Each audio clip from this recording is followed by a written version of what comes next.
রাজমা একটা দক্ষিণ ভারতীয় রেসিপি। তো রাজমাটাকে সারা রাতের জন্য ভিজিয়ে রেখেছিলাম। তারপরে দুটো এলাচ, লবঙ্গ, দারচিনি এবং একটা তেজপাতা টুকরো করে দিয়ে নিচ্ছি। পরিমাণ মতো জল দিয়ে সবগুলো একসঙ্গে কুকারে ঢেলে দেবো। কুকারে ঢেলে দেওয়ার পরে তেল এবং লবণ দিয়ে ঢাকনা লাগিয়ে 4টে সিটি পর্যন্ত অপেক্ষা করব। এবার দেখে নেব সিদ্ধ হয়েছে কিনা। রাজমাটা সিদ্ধ হয়ে গেছে। কড়াইয়ে ঘি এবং তেল দিয়ে নিচ্ছি। তেল ঘি গরম হতেই দিয়ে নেব জিরা কিছুটা। জিরা দেওয়ার পরে এখানে পেঁয়াজ কুচানো, লঙ্কা কুচানো দিয়ে ভাজা ভাজা করে নেব। অপর সাইডে আমি একটা টমেটো, দুটো কাঁচা লঙ্কা, কিছুটা আদা কুচানো দিয়ে একটা পেস্ট বানিয়ে নিয়েছি। পেস্টটা এখানে দিয়ে বেশ কিছুক্ষণ কষিয়ে নেব। কষানো হয়ে গেলে হলুদের গুঁড়ো, গরম মশলা আর লঙ্কা গুঁড়ো দিয়ে আরও কিছুক্ষণ ভালোভাবে কষিয়ে নেব। মশলা থেকে তেল ছাড়লেই 1 চামচ তেঁতুলের রস দিয়ে দিলাম আর কি, বা তেঁতুলগুলা জল। তারপরে দেখুন মশলাটা এখানে আমি মিশিয়ে দিলাম।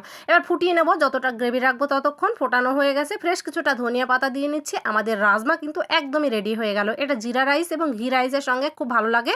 তো জিরা রাইসের রেসিপিটা দেওয়া আছে, দেখে নেবেন, ভালো লাগবে আশা করি।